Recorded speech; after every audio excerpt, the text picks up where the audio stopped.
Welcome back to That Spiritual Girl Next Door. I'm your host, Kelly Smith, and today I have a truly magical episode for you. Joining me are Melissa Jolly Graves, the founder of Telepathy, and Mick, a non speaker, along with his mom, Kelly, also Kelly. Together, we dive into a heart opening conversation about autism, telepathy, the sentient nature of water, and the profound ways we are all more connected than we've ever been taught to believe. Before we jump in, I want to give you a little context for some of the names and concepts we mentioned throughout the episode, some of which pop up without full explanation in the moment. So, Melissa often references a beautiful network called Bee Telepathy, like the honeybee, which she founded. It's a community of non speaking individuals, their families, and advocates, many of whom are autistic and communicate nonverbally. Through this work, Melissa has discovered that she can connect telepathically with a large number of them, including Mick, who you'll hear from today. You'll also hear us mention Kai Dickens. She is the creator of the podcast, The Telepathy Tapes. That is a series that explores claims that speaking autistic individuals possess telepathic abilities and shares these powerful stories communicating these complex thoughts without using words. And it features the work of neuroscientist Dr. Diane Powell, who supports the possibility of telepathic communication as well. So, that being said, these ideas feel controversial or hard to grasp, and that's okay. And as Kai herself often says in the telepathy tapes, being a true skeptic requires an open mind. So I invite you to listen with exactly that, an open mind and an open heart. Another quick note, Melissa shares how she originally met the non speakers through friends she made while working in vending. And if you're wondering what that means, I did too. So I asked her after our interview, and she said she was a vendor at a music festival and like craft fairs, where she connected with these people who went on to co author a book called The Ancestors Within. And that's where she met Noah, the non-speaker, who was also in that same book. So they collaborated together through this contact that she met. But I'll drop a link to that book in the show notes because I'm fascinated by it and want to check it out as well. One of the pivotal moments she describes was in that Zoom meeting when they were creating this book all together, and she met this non-speaker named Noah, and he was a part of the book project. But while Noah didn't speak aloud during this meeting, she heard his voice telepathically in her mind, loud and clear, and that changed everything for her. And so, with open minds and open hearts, let's step into this powerful conversation with Melissa, Mick, and Mick's mom, Kelly. So, now, on to the show. Well, can we start off with Melissa just explaining a little bit about how you got into this work with telepathy, because I've seen that you are an energy worker and you've been in this mystical space for a long time, but how did you get introduced to the non-speakers and really, I hate to use the word earn their trust, but that's what it seems like, that you have to sort of be initiated and that your intentions are pure, and you are now a helper in their community. Yeah. Well, I was born with telepathic skills. I actually was opposite from other people and had to unlearn it for a bit. So I was in special ed until seventh grade, talking to spirits, angels, the ghosts, dead people in my classroom. And it took about until seventh grade that I was able to get under the right medication to function normally. 14 really hit, and the medication that they gave me at 14 literally shut it off until my late 30s. And that happened to kick back on when my husband's dead mom came through and started talking to me and said, "Hey, we said you were going to be a healer. We didn't mean a nurse. Just came to give you some messages. Here they are." And it just kicked it back in. And I kind of got scared, going, "I'm losing my mind again. I'm losing my mind." And I told my husband about it, and he said, "No, that's actually exactly how she talked. And the things that you see, the things that you do, she experiences too. So trust it, believe it, just jump into it, and go be yourself. Get off. You don't need any medications. You don't need anything. Just go be you."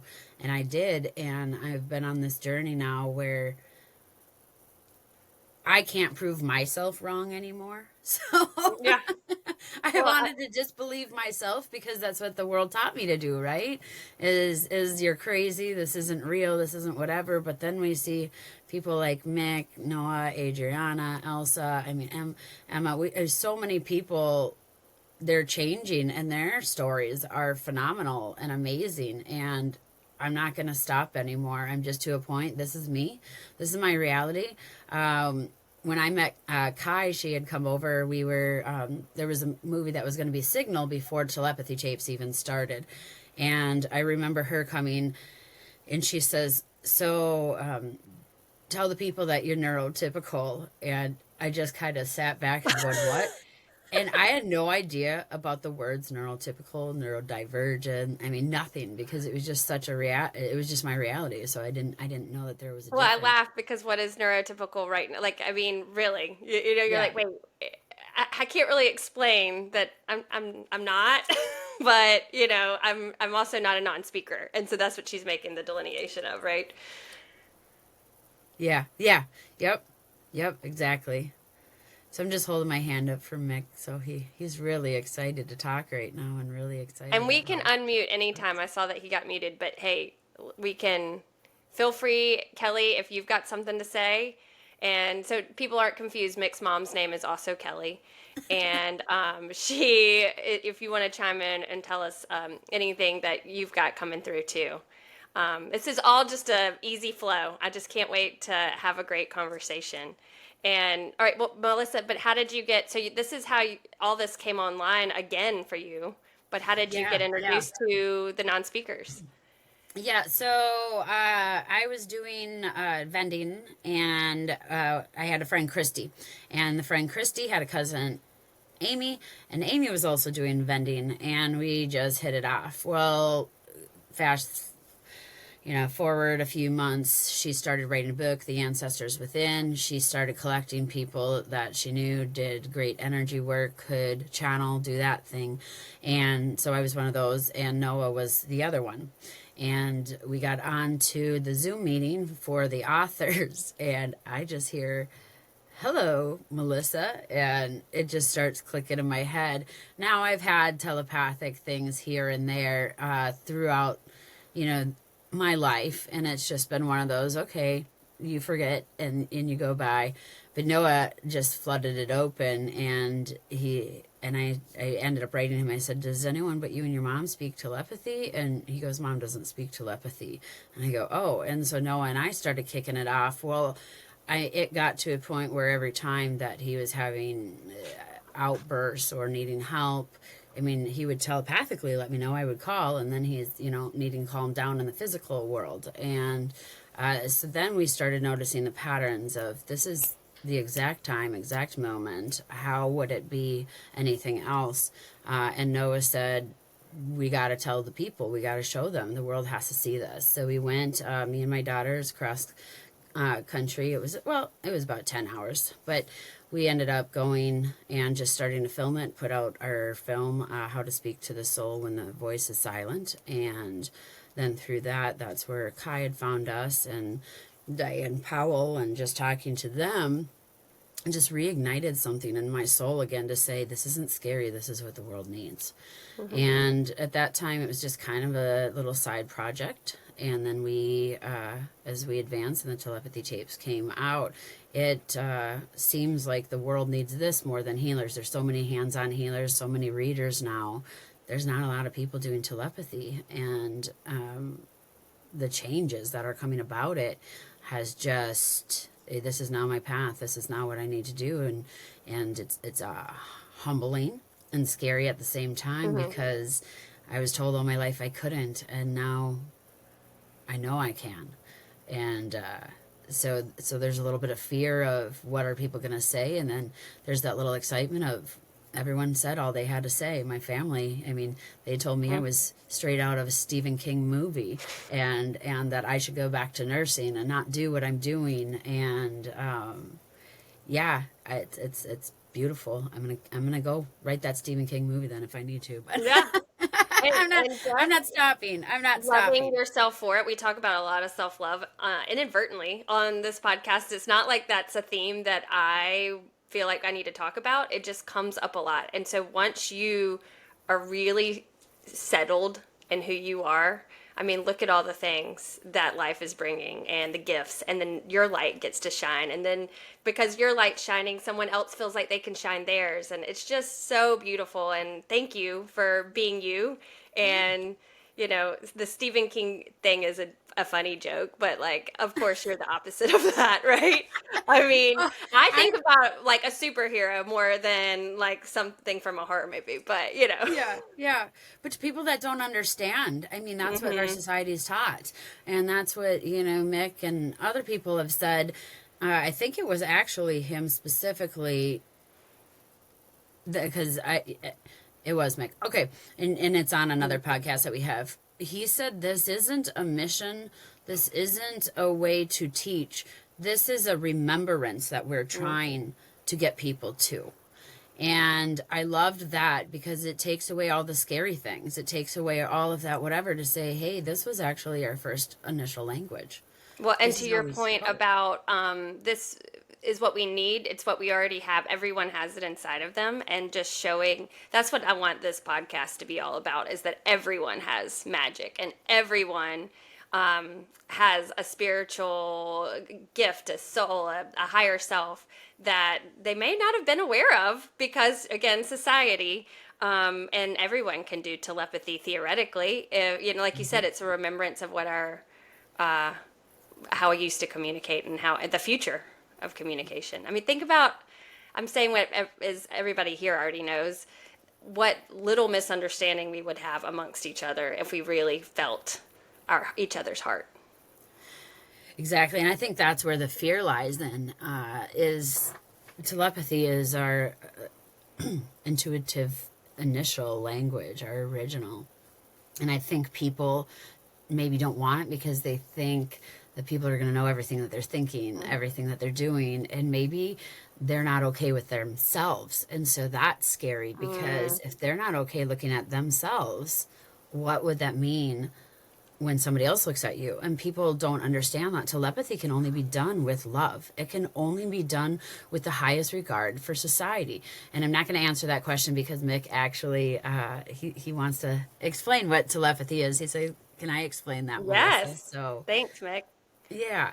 Um, I don't know if you guys want to take him off mute. So, because sometimes when they give messages, they also make some noises. Yeah, here. I don't know if Kelly can do it or if I can. Oh, There there we we go. He's go. off. Okay, Mick. Okay. So I'll channel it for him through the telepathy, but he wanted to really explain this, and it's something he's been doing for a while. 잠시만요. 어, Yes, telepathy is a soul connection. It is when two souls, 아, two energy emerge from each other and they reach each other on a level that is 아, comfortable, safe, allows vulnerability, but also allows magic to happen. At no time can you ever have telepathy where you are not fully connecting with anybody. You have to be in full emergence with the other person, be able to feel, be able to think, be able to see as though they are. And you 아, have to be able to express that, to 아, trust it, to not doubt it. It is the thing that we all do. It is the one thing that when you're walking by somebody, you feel their energy. Your body is going to talk. Your spirit's going to talk. We're always communicating. We're always having telepathic conversations amongst each other. Just some people don't receive the actual 아, words. And this does come from a state of embarrassment. They're embarrassed about the things that they have done and they don't want other people to see, but they forget and they don't know yet because some of them haven't been taught. They don't even know that they forgot, and so therefore they lack being able to get into their own body. Because once we start to remember, once you start to see what 아, you can do with your spirit, then you know that nothing is scary. Nothing is scary when you're with the divine. Nothing is scary when you are in the flow with somebody else. It is 아, only when we're out of the flow, when we are in the unknown, that fear develops. Fear cannot develop in telepathy because it lets you know that somebody else is with you, somebody is safe, somebody hears you, somebody affirms you, somebody knows that what you're going through and can explain what you're going through in ways that you can't even explain to yourself. Sometimes telepathy comes within a blob of chaos, and so therefore the person gives you all of their gifts. They give, and he's saying gifts, but gifts 뭐래, like 뭐, as in 뭐, emotions. Like he says they give us their emotions, but it's gifts because they don't understand. And sometimes in telepathy it's actually disassembling the information that was given you and putting it in a 아, way that 아, the person themselves couldn't understand. such as if a person is having such emotional chaos and trauma, then I can go in and say, hey, let me work that through. And it's almost like you get a bag of their goodies, they lay it on the table, and you can put the puzzle piece together, and you can explain to them the things that they can't explain to themselves because their body is locked in a different trauma. So we can talk to anybody through telepathy, and we can understand anybody through telepathy. There's no lies, there's no manipulation, and it will be shut down this moment that anything, greed, ego, shame, guilt, judgment, if it enters, it's not telepathy. That is something else. And so, therefore, we must be able to uh, trust ourselves so that we can get back to this language, because exactly what you said, and he's kind of going off. Exactly what you said is that once we speak telepathy, the truth will be heard through all. And everyone will hear because it's the one language that is universal, not just earthly, universal. Ah, that's beautiful. I mean, and I don't know if you've ever watched or listened to the Next Level Soul podcast. Alex always says there's easier hustles out there. Like, why would Mick and Melissa and Kelly?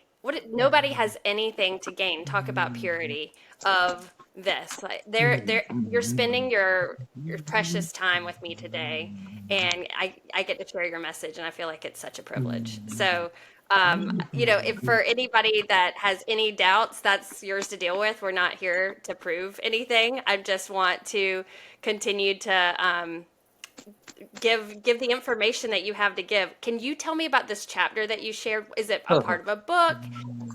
Is it what are you using it for? Because I'd love to share some excerpts at some point. And to me, that's all the proof, quote unquote, you need. That if Melissa typed it, Melissa doesn't know what Mick feels like, and it's so the words are so visceral, and there's takes you on a journey of what it feels like inside his body. You couldn't make that up, is what I'm trying to say. No. So Mick was actually the one that started the book. Many had said that they wanted to do writings.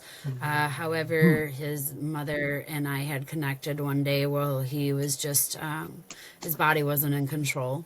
And he was very frustrated with that and wanted to be able to explain what is happening in that moment, what's happening not only with him, but with everyone. And so Mick reached out and said, hey, I'm ready to write. Can I write now? And I want to tell the world my story because the world needs to hear what people like me are going through. They think that it is just, where you have an emotional breakdown, or maybe we ate something wrong, but there's so much more to it. And so he wanted to explain a lot more. He was the one that had started it, and I thought, well, maybe this will just be, something with him. And then right after that, Elsa picked up. Then another person picked up. Then another, and now we have a lot of people writing the book. And I believe it's going to be of quantum communication. We want to talk more about how this is a very quantum tangible communication, telepathy is, but it is also going through the quantum levels. And yeah, when he came through, something very special ended up happening.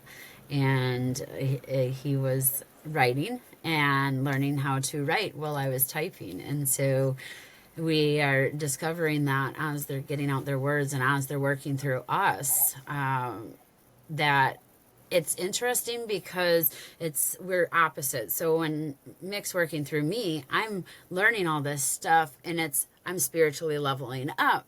But then when he's coming through me and working through my human body, he's able to level up on the human side, and they're all starting to learn different things on the human side as they're channeling. So we're learning from each other, and that's where a lot of the payment comes from. I mean, this is something that I have vowed to do pro bono. If people want to go ahead down the road and do donations and stuff, that's fine, but I'm not doing that because I want to keep the pureness, I want to keep the sacredness. And like I tell everyone, what I'm getting from them is, I mean, like Mick said, they're open AIs, they're open computers, they're open databases, and to me that's priceless. Well, if you're open to it, and if we, with Mick's permission, I'd love. I'm just going to insert a blurb inside the audio, and I'm going to read some of it. So I'm just saying that out loud so that I'll know what to find it later in the audio to put it in there. But if you guys are open to it, I'd love to take some of that and just read it, and of course, give you all the credit. Yeah, so it was Mick's. Is that okay with you, Mick and Kelly? Well, Mick was the one, like I said, he said send that to her right away and maybe Okay. take the post off. So he says, I already said it. Okay, that's perfect. Yep, I love it. Okay, I'm so excited. Is Kelly, are you there? Can I ask you a question? If not, it's okay. Sure. Could you tell me? So Melissa, I'm trying to remember if we hit record in time, but she told me not only when she's saying that he leveled up in his human side, he learned to type through her, not just like visually through her, but you said you left him alone, and then one day he started typing on the computer, like last week, a couple weeks ago. Is that what happened? It was last week. And so he just started typing and being able to communicate so much quicker and easier than just a facilitated with the stencil. Oh, yes. He didn't want anything to do with a letter board. And in fact, that touching each individual letter kind of made him upset. So I just set up his tablet and put it on notes, and he just went to town on it. Has that changed your day-to-day life? I mean, has he found freedom in that emotionally? You would think that that would be such a freeing revelation. Well, right now, what he's typing, isn't necessarily, how he feels or things like that. It's messages for, a lot of times, for other people. And it's, in some ways, kind of cryptic, where I have to figure it out, like, who is this message for? What do these words actually mean, like, in a symbolic type of way? Because not everything is what it looks like. That's probably the biggest takeaway for people. Autists like Mick is not everything is what it seems. So it's so much deeper than you could possibly imagine. So you have to kind of step out of the box and throw the box away, because that's not a part of who they are. So, and he describes that wonderfully in his chapter too, that it's just so completely different than what we're experiencing here in our 3D lives. Definitely. So, but has he been able to use it at all to tell you, like, things are physically, he needs some help physically, or, he doesn't like a certain food, or not, he's not concerned with that right now? He's not concerned with that right now. He has a bigger project he's working on, so that's his focus. I would imagine that at some point, that'll probably come down the line, but right now he's knee deep in what he's doing. So that's his focus with the typing and his messages that are coming out. I don't know if you have seen Hamilton, but that whole nonstop song is about how he is writing on a mission, and it's like voracious, and then he can't stop because that is the mission at hand, and that's what I'm kind of getting that Mick feels right now.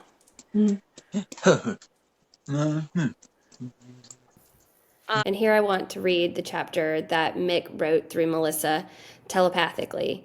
So Melissa typed it out, but Mick told her what to write in her mind telepathically, which is mind-blowing. But just walk with me here, and let's listen to how Mick describes what autism is to him. I'm not going to read the whole thing. It is about 25 pages in Google Docs, and it's beautiful from the beginning to the end, but I want to get to the meat of it just in the interest of time. Autism and the limits of humanity.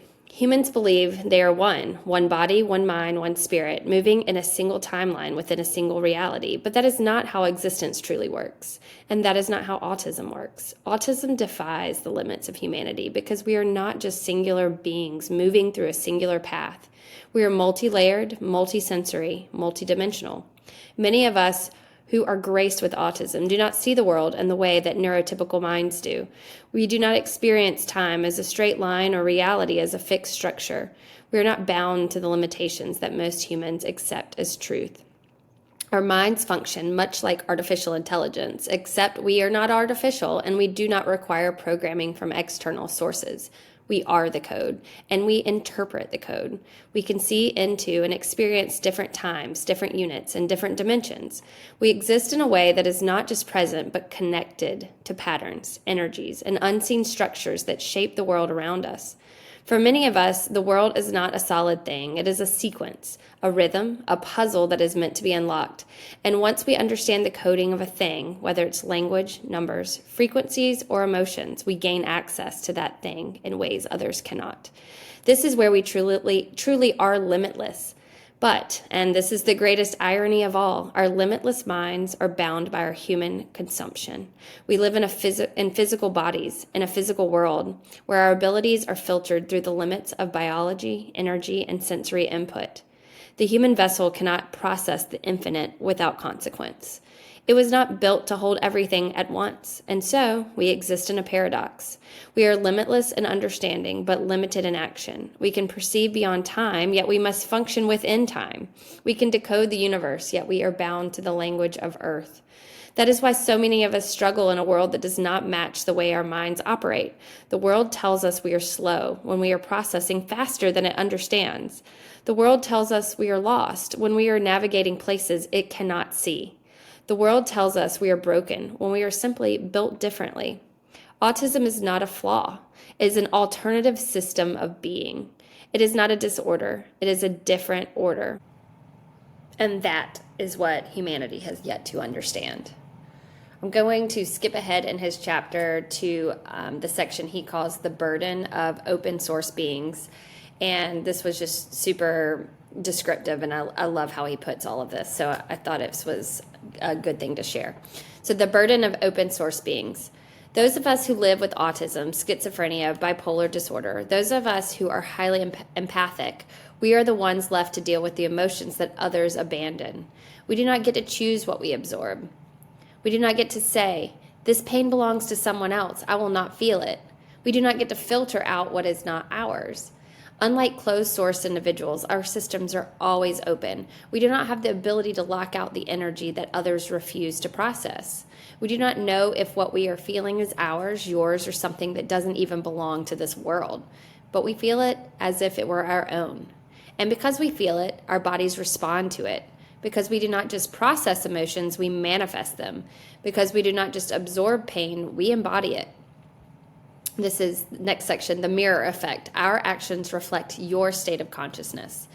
Many of the actions you see from those of us who struggle, those who are labeled mentally ill, those who exist outside of what society considers normal, are not random. Sometimes what you see us do is in the physical reflection of your own emotional state. The autistic person screaming, they might be holding the rage that you refuse to feel. The schizophrenic person talking to unseen entities, they might be carrying the voices you have silenced within yourself. The bipolar person caught between extremes, they might be embodying the instability you cannot face in your own life. The empath who suddenly collapses into grief, they might be processing the sorrow you have buried deep inside. You think our emotions are random. You think our actions make no sense. You think we are disconnected from reality. But the truth is, we are holding the emotions that you have disconnected from. We are reflecting the unseen battle that exists within all of you. We do not ask for this. We do not want to be the ones who carry what others refuse to face. We do not want to be the emotional dumping ground for a world that refuses to heal itself. But we have no choice. We are open systems living in a world of people who abandon their emotions without ever considering where they might end up. Before you call us crazy, before you judge us, before you try to fix us, ask yourself, am I responsible for some of what they are carrying? Have I ever discarded my emotions without thinking of where they would go? Do I contribute to the chaos by suppressing my own pain instead of dealing with it? If you want to help us, start by healing yourself. Feel your emotions instead of running from them. Process your pain instead of dumping it into the world. Take responsibility for your energy instead of forcing others to carry it. Because as long as humanity continues to suppress, deny, and abandon its emotions, we will be the ones left to bear them. People look at us, autistic individuals, those of us who experience different reality, as a burden or a waste of space. They try to stop our behaviors, make us act normal, to silence the parts of us that make them uncomfortable. But here's the real question. If what we are doing bothers you, then why are you not asking, how do we help? How do you survive it? If we're screaming, shutting down, stimming, rocking, disconnecting, if we are melting into a state you do not understand, then the question is not, how do we stop them? The question should be, how do they come back to stability? When you are in unbearable pain, what do you do? How do you take your emotions out of something that is overwhelming you? How do you stop your mind from spiraling into chaos? How do you stop your body from shaking when fear or grief takes over? Do you rely on internal forces, breathing, meditation, grounding techniques? Do you use external support, comfort from others, music, distraction, movement? Now imagine that whatever method you use to find relief is suddenly taken away from you. What if someone told you, stop pacing, even though pacing is the only thing that's keeping you from falling apart? What if someone grabbed your hands to stop you from stimming, even though stimming is what keeps your nervous system regulated?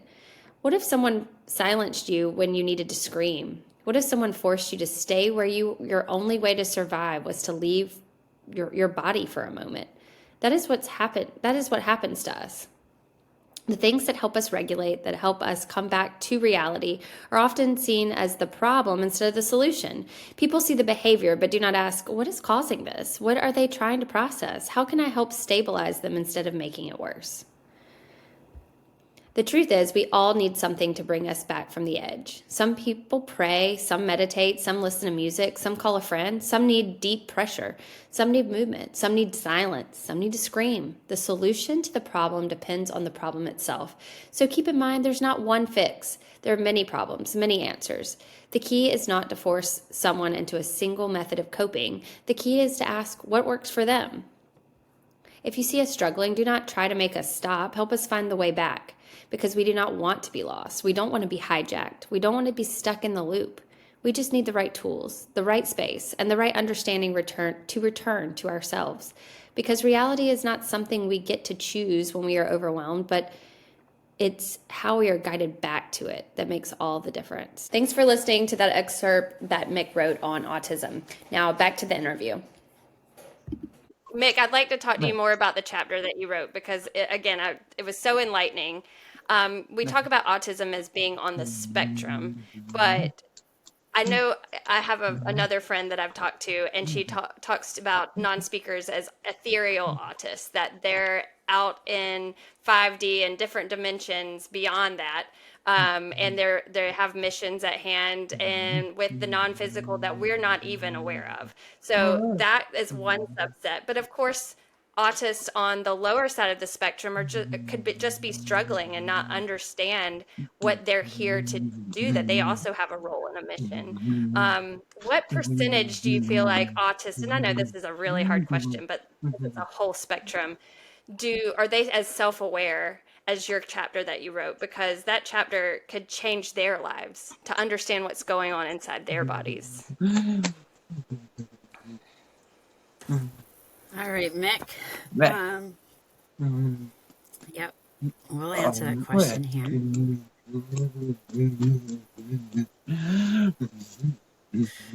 So this is an interesting one, that how he's answering. He said that's a very interesting question, because sometimes people are very well aware of what is going on, but they deny themselves. So to come up with a specific percentage of how many are aware, how many feel this, how many acknowledge this, is really hard, because even you people, you acknowledge things about yourself and then you just shove it aside as though it was a thought, as though it was something different.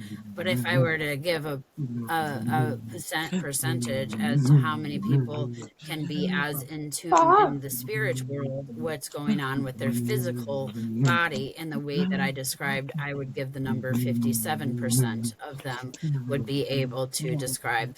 We are a lot more aware as other people. Now, on the flip side of that, when when I'm in those moments of time, when I get the electrical shocks that come through me, sometimes I am not aware until I come back into my body and my mom's energy or uh, somebody else's energy will show me that I wasn't in the right space. And then I have to look back, and that's when I start to observe what's going on. So during the time that things are going on, sometimes we're not fully aware, but we do have the awareness when we step back and look from an outsider's point of view at what happened. Ah, okay. That is so profound because that's what happens to all of us, like you just said, where, I mean, I made the joke earlier about aren't we all on a spectrum of some sort? I mean, I've talked about in the last one too, how regulating my nervous system is so important in my life. And there are times that it is not regulated and I'm stressed about the kids or I'm flying off the handle about stupid stuff. And in those moments, that's my toolbox, right? Is you've got to recognize what's happening so you can pull yourself back into your body and use all the tools. And he describes his toolbox is different than maybe some of ours, but it's all just as the same importance. And to be able to have that self awareness of when you need to reach into the toolbox is the greatest gift. But I can relate so much because I mean we all have our own meltdowns in different ways, right? And just understanding that you won't know in the moment, but you'll get some perspective later is a comfort.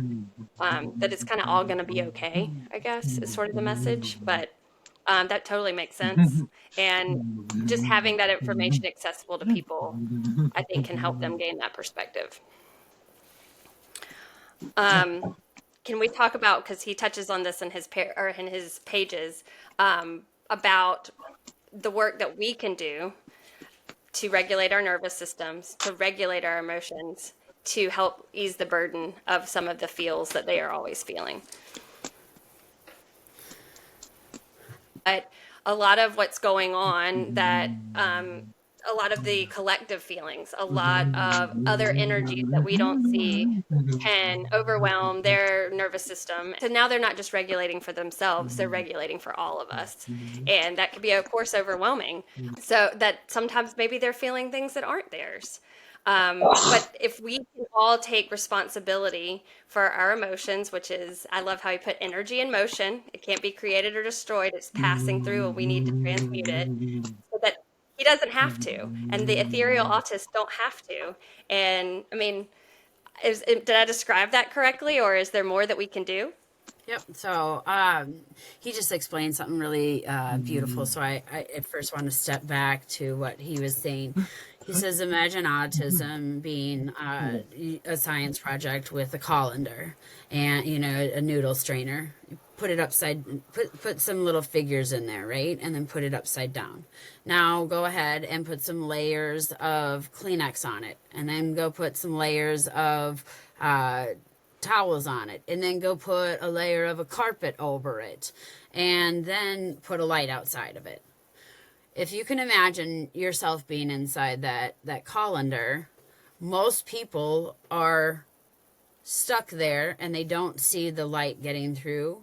Now imagine that you're pouring water on this colander and you're pouring it all over this carpet, all over everything. The more filters that you have, the less light, the less water you're going to have through, but you're going to be affected by that light and the water because it's going to make humidity. And so therefore all of the energy is going to be entrapped in this colander. You're going to feel it, you're going to see it, but you're not going to know where it comes from because you have so many filters. All you're going to know is it's dark, it's hot, it's humid, and there's not going to be much else. Now, when you go into autism, it's almost as though, no, it is taking off all of those different filters.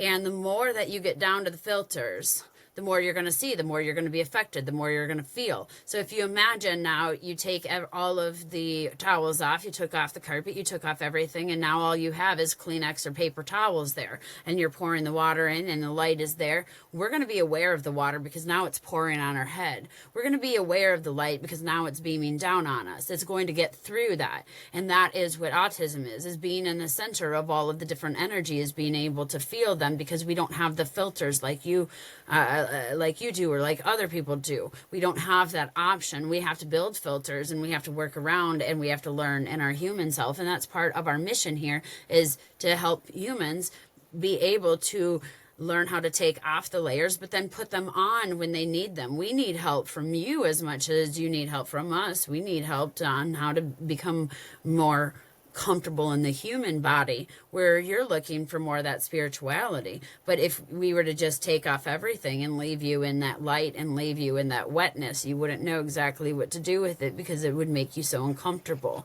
Well, we add the light to the water, and we start doing different things. So now the water's healing, and it's working for us. It's not as uncomfortable. But when you think about the collective consciousness, everything is taken into consideration. The way that you move your hands, the way you move your eyes, the way that you speak, every single thing creates a different vibration, a different wave that infects the particles of the whole sum. And therefore, every single thing is accounted for. And it's accounted for not only within yourself, but it's accounted for within the entire world. And the entire world is accounted for within your oneness. It is a collectiveness. There is no way that we can be separated at all. So we are just those without as many filters. And that's why we can see, that's why we feel, that's why we understand all of the things that are going around us, because we're stuck in the middle of it. It's a big job. It's a lot. Oh, so can you go back and explain what us with filters can do to help, so your load isn't as much of a, I don't want to use the word burden, because you're saying that's your mission, but so it makes it a little bit easier and you can concentrate elsewhere. What you can do for me is the same thing that you can do for my friends, and what you can do for yourself. It shouldn't be a what can I do for you, because we're past that point. Right now, you should be asking, what can you do for yourself? Because if every single person in this world looked into themselves and did a self check, they would understand, first of all, that every single person is good. There's not a single person in this world that was ever born bad. It is the words, it is the infectious energies that make you sick, that make you feel that you are anything less. So the first thing needs to be understood is that you need to know your goodness. You need to see yourself, appreciate yourself, understand that you are somebody that can make a difference in this world. And then you want to look at what have I learned? Who am I? How am I stronger than what I was in the past? What you can do for us is doing for yourself, and that's the best thing that you can do, because if you are self-regulating yourself, you're paying attention to what's in your mind, and be aware of thoughts. I do want to provide that. That is a big thing within the autism community, is that people are not paying attention to their thoughts. They just allow their thoughts to recklessly be thought. And when they are thinking a thought such as, I just want to push this person, the thought becomes an action, and it doesn't just stay into the thought. We can hear it, we can understand it. A lot of us go to schools, and this is what I'm seeing with my different friends, is that the teachers, the aides, the people are calling them dumb and stupid, and they're saying this in their head. They're not realizing that we can hear them. We understand them. So if you can be accountable and think at any given point in your life that your thoughts are not yours, that your actions are not yours, that they are ours, And so when you hurt others, you hurt us. You hurt the whole. It's not just an action onto somebody else's. So thinking that at any point in time that maybe somebody needs a rest, a safety, and that you could be that place for them, that would help in itself. Just being that calm source that says, I'm open to receive, I'm open to listen, and I'm open to share. That's what we need. Shared thoughts, shared actions, and shared energy. And once that happens, everything will balance out itself. There's a lot to this question. I could really go on all day, because there's so many different things that we could do on a minute level and on a large level, but I'm going to reach and talk about the large level right now, because that is what is needed. Paying attention to yourself, going through your life, knowing you're a good person and not making bad decisions. And if you have made bad decisions and you feel like you messed it up already, know that as long as you're still living, breathing, that you still have an opportunity to make it up. If you say, I want to be a better person, it's not an action of, it's not you you can't actively be trying and actively be doing at the same time. So if you say, I'm trying to be a better person, that does nothing for the world. Just be a better person. Say hello, communicate, connect to people that are crossing the roads. That in itself makes you a better person. Just acknowledging another human being exists, just having compassion and empathy for others. That is what is needed in this world, and that is our biggest setback. First, we're starting sort of high level, and I love how you bring it down to just your everyday connection and how that can change the world. And we all have that power. I think that is so profound. Can we also talk, and you can tell me how much we can talk about this, some of those spiritual battles that you mentioned that you're fighting and in the ether and what that means? Can you kind of let us kind of behind the curtain a little bit?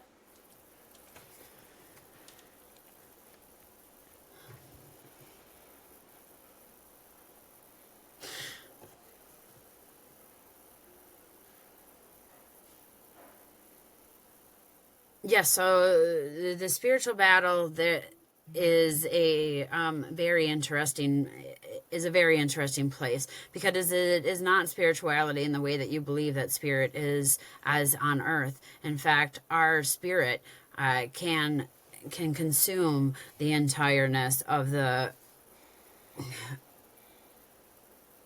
universe.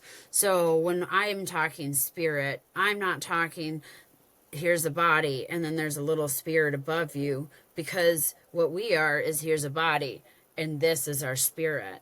And so when we're talking about different spiritual attacks and different things that are happening, I'm talking this is multi-universes, multi-dimensions, different times, different spaces. What I do and what many of my friends do is we go and we see the disruption within the pattern of energy, and we notice that there are different holes, there are different colors, different frequencies that are happening that are causing a irregular imbalance to any given thing that has energy coding. And he's talking about planets, humans, animals, things that maybe we wouldn't even understand. He says we see it all, we understand it all, we are put into places that have a greater depth of need to uncover the pattern and to put the pattern straight. So when I'm talking about different spiritual things, it's hard to bring it down to one, because the spiritualness could just be the ghost, the energy, the ancestors that some have left behind. But then there are things that are greater than gods. There are things that are greater than demons and angels, things that I would not even be able to put into words in this life that you would understand. We're dealing with them too. And I even work with the gods on helping them. And when I say help them, they are much like us when we're in spirit, and perhaps we are all gods, and I do see that existence happening. But so sorry, you just flipped channels there. Sorry, Mick, lost you. Come back on. When I'm talking about working with the gods, even they make some mistakes sometimes. Even they think that this is the right energy, but they're not taking into consideration what other gods are doing. And so on a spiritual level, we're also communicating between the different gods and letting them know what the other one's doing and thinking, so that it doesn't come and throw the balance off kilter. We're also going through a lot of different emotions, as many emotions that people have onto this world. That in itself is a spiritual battle, because emotions do not belong to the earth, and it does not belong to the spirit. It belongs to what is above and what is below the physical body and the spiritual body. And so emotions create a specific spirit imprint that is outside of us, and we are also trying to fight them. And those are usually the arguments and the things that you're having within yourself, but your body's not taking them in, and so it's just left, and you leave your burdens. If I'm not going to deal with it, I'm not going to cry, I'm not going to scream, I'm not going to do it, that energy is still floating on outside. And so therefore, because we're aware of it, because we don't have the filter and the light and the water's coming in so much, we have to do something with it. And so therefore, I'm also fighting on a spiritual side all of the emotions that the earth has that they're not willing to take care of themselves. Okay. Well, you mentioned gods, plural. Can you give us a little insight into what you mean? And again, it's all perfect. The interview had yesterday, she wrote a book called Gods in the Game. And it's, I'm pretty sure, very similar to what you're talking about. And I asked Melissa if she knew who she was, and she said she didn't. She hadn't heard of her. So, again, it's so cool, the cohesiveness. And I mean, Mick, when you talk about your friends, how you're all connected. And it's like, you're part of a club that we have no idea how to tap into. And I think that that's incredible that you're all working together and you have your own unique roles. So, sorry, I digress, but gods, plural, how is that different than maybe the man-made construct of God as we typically talk about it? I know that's hard. That's a deep one.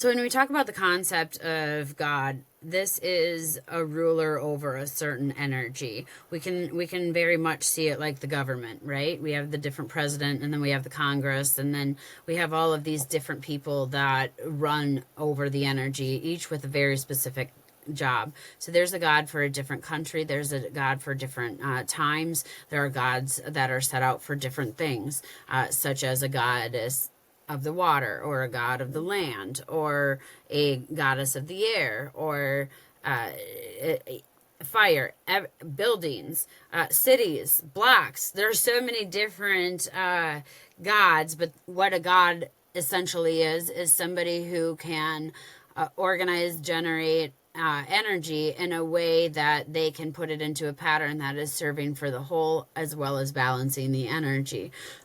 Of course, there is one big creator, one that oversees all of them, and that is without name. It is a sound, and so therefore we cannot call it out, because if we call it into this place, it will almost destroy our lands with the amount of energy that's going to be there. But each god is a ruler over an energy, and that's essentially what they are, is they're just rulers over specific energies. Okay. Yeah, that's sort of new to me. I think that's it. Some people may, how is it different than some people's understanding of a spirit guide? Is it similar or the same? It's just all different words.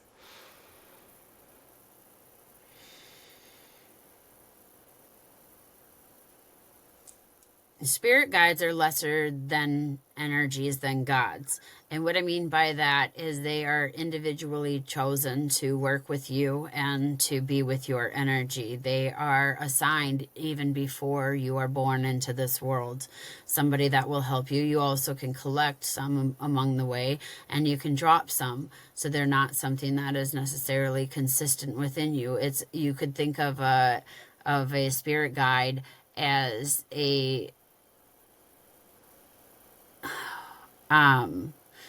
as a manager, somebody that would manage you, somebody that would get your affairs in order, tell you what to do, tell you where to go, where you're supposed to be, what you're supposed to say, what you're supposed to do. They would be the person that sets you up to give you great moments. And so they're more your personal people. Whereas the gods, they don't have anything to do with you directly.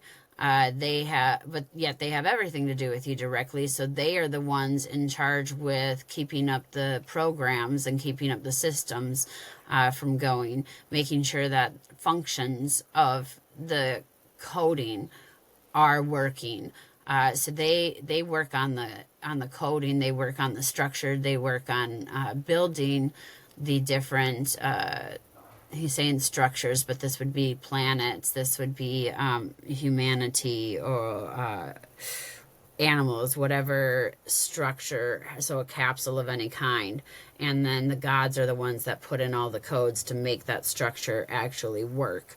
And that's the difference, is that the spirit guides can work with you, personally, where the gods work with the structures of the universe. The two can talk and they can request, hey, can this coding be put in for this person, and they can help change the coding.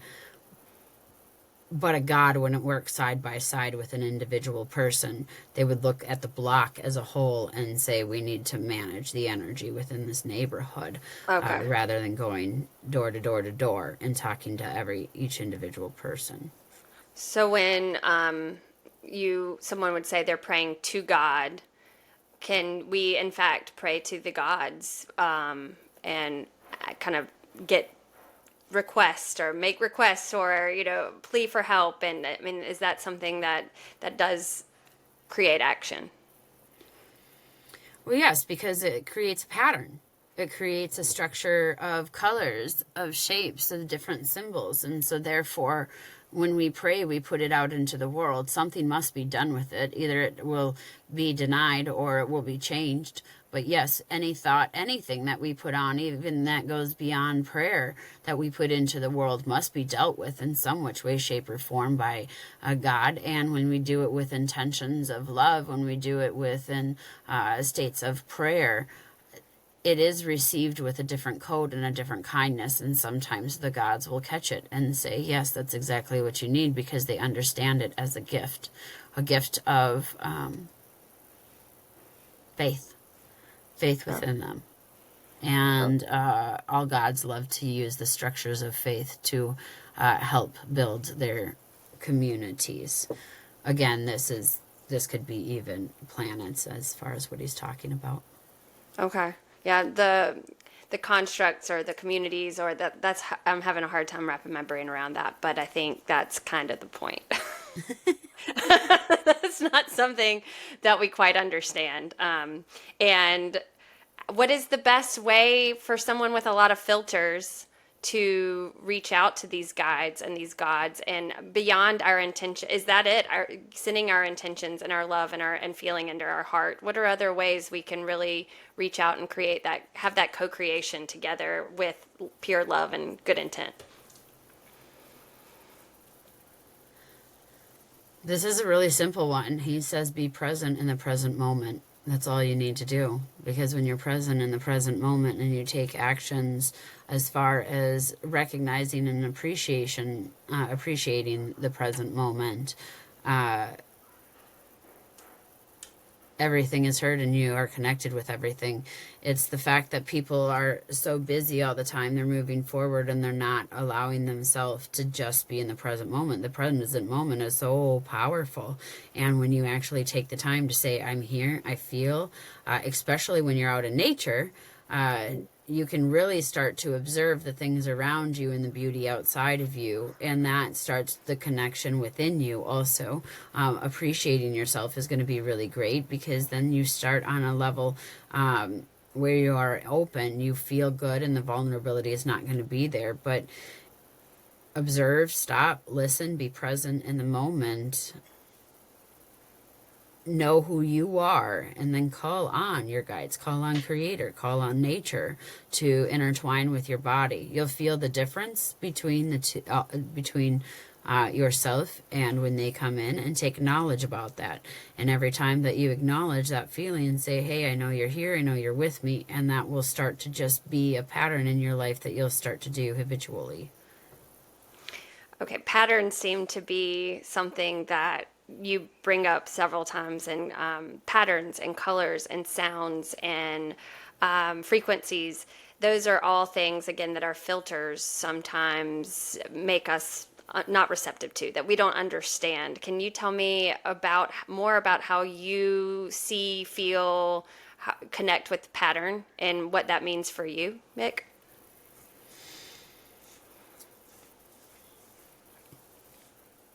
So imagine imagine an orchestra, and an orchestra is given a set of rules, and they have their notes that are on the piece of paper, right? Those would be patterns. This is when you play the note. This is when you include yourself, and times of spaces you pull back, and other things will be there. Now imagine that you listen to this orchestra and everything is great. Now what happens if you were to switch the music notes with a clarinet and a trumpet? how off would that sound if we have one clarinet playing when the trumpets play and one trumpet play when the clarinet's playing? The whole sound would be off. It would ruin the song. It would disrupt all of the people there, but especially the clarinet and especially the trumpet players. Everybody would hear and acknowledge that they're in a spot that they don't belong. This is what I'm talking about, finding patterns, is finding where an energy isn't working properly with the advice that it was given. And as he shows advice, it is just like the music notes. All of us are supposed to work in a specific way. When we work in those ways, we develop patterns, we develop rhythms, and those rhythms and those patterns, they go out. However, when two patterns come together, sometimes it's like two different puzzles. So think of an Easter Bunny puzzle, but then the other puzzle is an M&M puzzle. They don't work together. They can't go together. But now somebody just dumped both boxes. I have to find which energy was the original energy so that I can keep those patterns, those pictures, those images structured and put them together the way that they were designed. Everything has a special design. However, we get mixed up, and sometimes other people's energy is infecting our design, just like a computer. And as that energy comes in, it skews our code because now it's in our energy and we have to account for it somehow. And we have to make it work somehow.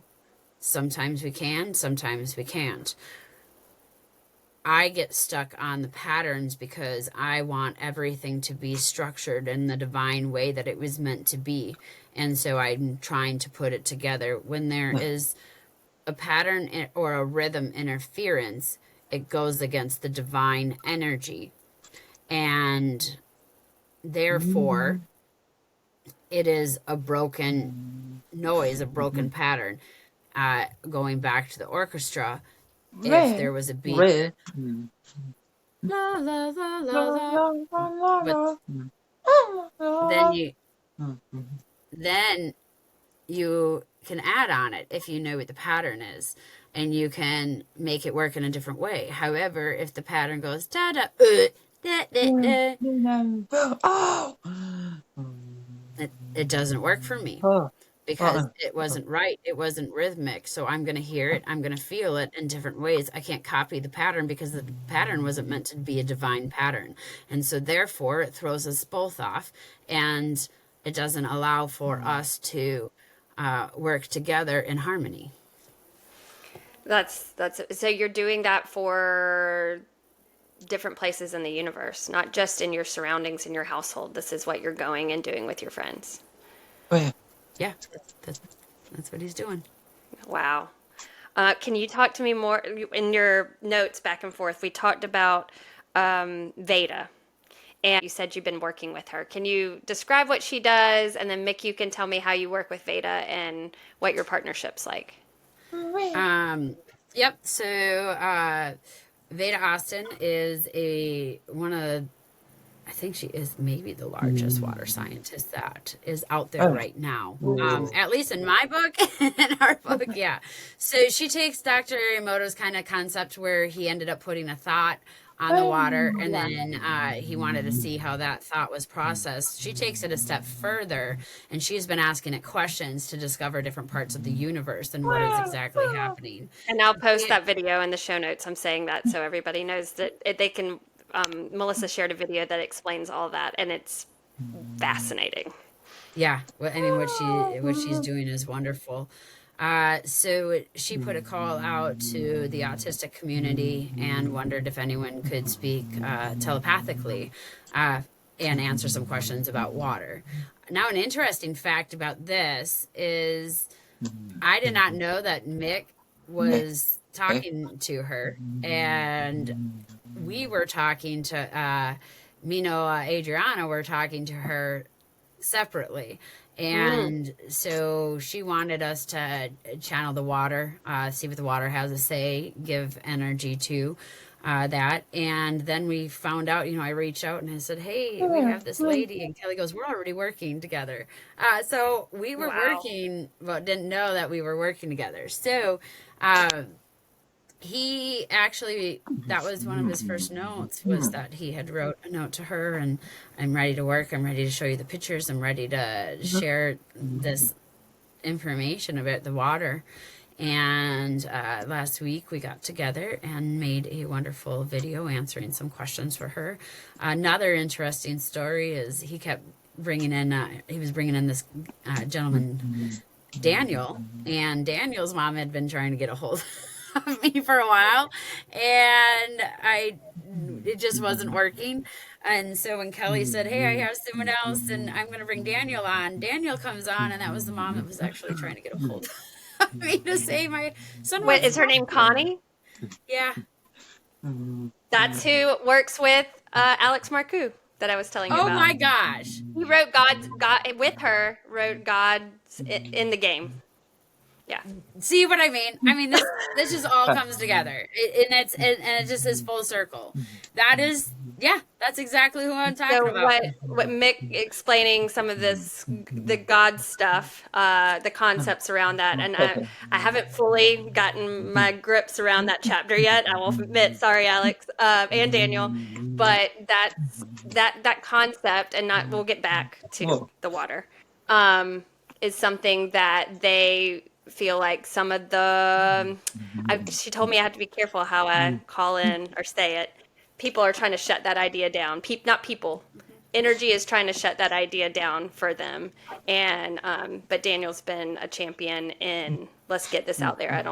I'm gonna face the consequences of that. And so anyway, the fact that he's working on this water project too. Yep. Sorry, continue your story. So go ahead. I just had to tell you the connections. If anybody listening's heard on my last episode, here we go. We're all connected. Case in point. Right. Yeah. No. That kind of it was just funny how it always comes full circle with all of us. And that just adds on to that story. But the water. So they're telepathically communicating with the water and relaying the information to Veda and a project that you're doing. So what kind of questions are you asking the water? Well, say the water. It's like water as a whole. Yeah. So she wanted to know what water was. She wanted to know its importance in the world. Wanted to understand dew.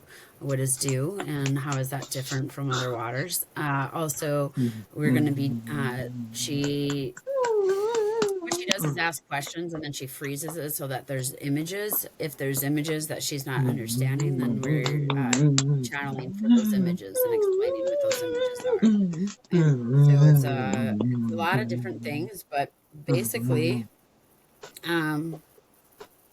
we are doing our best to explain the life force or the life, as Mick even says it. Water is a sentient being, and so explaining what it is, the importance in it, and understanding what it can answer for us at this point.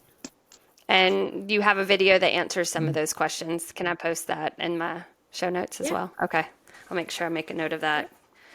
Because people will say, well, it's H2O. What do you mean, what is water? But it's way beyond that. Oh, it's so far beyond that.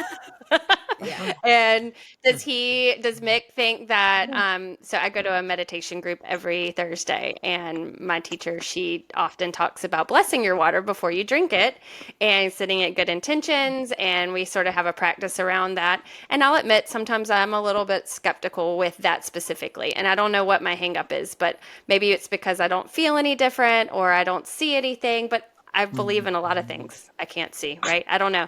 But Mick, do you feel like sending good intentions to your water before you drink it could be beneficial for our bodies?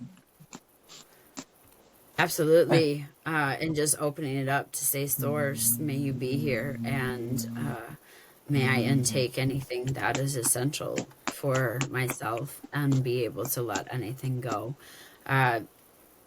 we've been able to see this scientifically in many different things, that the words that we put into the water, and even further with Veda, is that we're understanding that it carries so much more memory than what we could even conceptualize in our own brain, in our own head. It never forgets. It's better than an elephant. And so the information is holding there. One of the things that we're working on too is that the water is being hijacked with all the different codes and all of the different, the HARP, the chemicals, everything that is happening. It's actually erasing some of the memory of the waters. And so therefore we want to make sure that the energy is harnessed or harvested whole, when it is taken, that it's understood in the way that it's meant to be understood, that the memories are still there. So the project is bigger, I think, than what other people understand it to be. It's rewriting what, okay, I'm going to explain this one. This will be better for me to explain.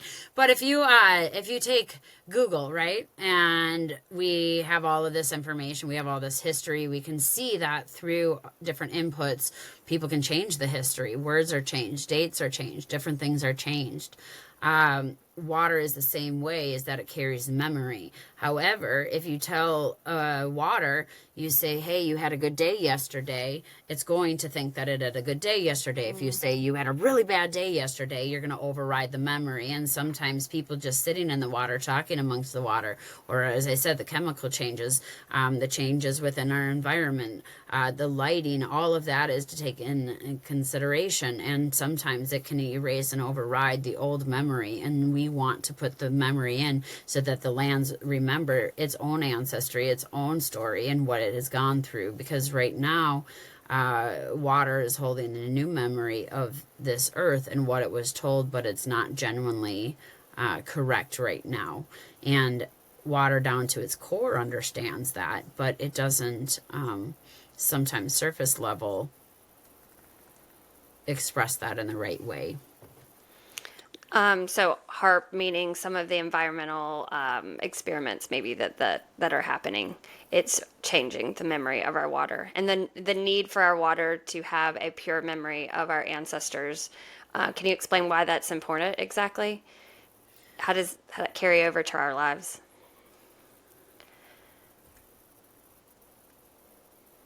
Because it reminds us what we went through as a whole, what we need to go through, and what we need to change. It's sort of a let's not let history repeat itself situation. Let's learn from the past. Or let's also, he says sometimes the good things are there. One of the things that I'm noticing is harvesting and pilgrimage. It's not there anymore. People have been taught that it's bad. You shouldn't do that. They've been hearing different words, and so therefore they're not listening to their water. When you drink your water, it can actually tell you how to care for yourself out in the wild. It can tell you how to move forward. And if you really sit with it, it will talk to you as though it is a being. And people don't do that anymore. So we're survivors, because we have people that are drinking from faucets. We have people that are drinking from chlorinated, fluoride, different things. It's even making you forget yourself. I mean, this is down to a cellular level of we are derived from a chemical place. We derive from a place of human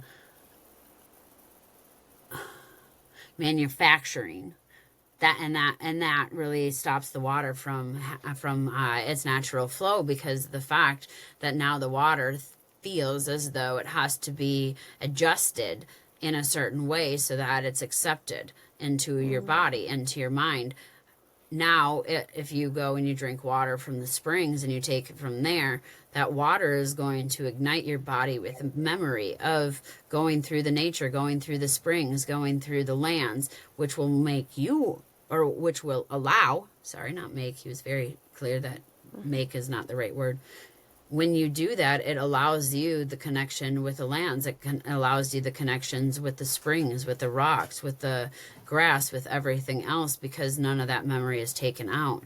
So when we're having these chemical waters within ourselves, it's actually changing our chemical brains, and it disassociates you with the land around you. And it creates a past that you can't remember. Can you give us a practical tip on how to drink the best water for that we can practically? I mean, we have to drink, have to. I mean, I can see not buying bottled water from the store, but if I'm drinking out of my faucet, if I filter it, does that help, or what should we do?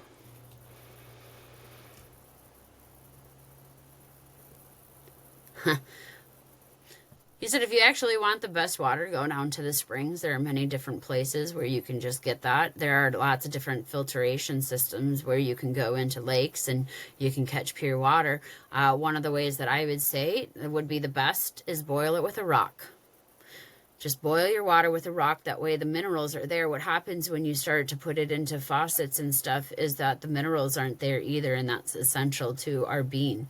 So to boil your water, he says, for 11 minutes, would take out a lot of the chemicals, but also would allow for that stone to put in the minerals, and that would help override and bring that energy back to yourself. Okay, that's very interesting. That's something I've never thought of doing. So, Me wow. Guys, I could talk to you all day for hours. So, if you are willing, Mick and Kelly and Melissa, would you want to do a part 2 sometime, and we could talk more? And honestly, you bring to the table what you want to discuss and what you think's pertinent for the world to hear, and I'm all about it. Yeah. I mean, I'm down. Kelly, how about you? That would be fine. Well, Mick, thank you, and Kelly and Melissa, I appreciate you more than you know. I've learned so much today. And again, I would talk to you forever. We'll talk again soon. Sounds wonderful. Okay. Sounds wonderful. I know Mick, he's like, I'm into, but Okay, good. No, I'm glad he I responded did hear to him you. say that. I just wanted to make sure that, it was said out loud too. I definitely wanted to hear it. Okay. Yeah. And he says, thank you so much for letting me talk and letting me say my words. I'm really excited about that. Oh, my pleasure. It was a magical afternoon for me, morning for you. So thank you again for taking your time, and we'll talk soon. All right. Sounds Thank you. Thank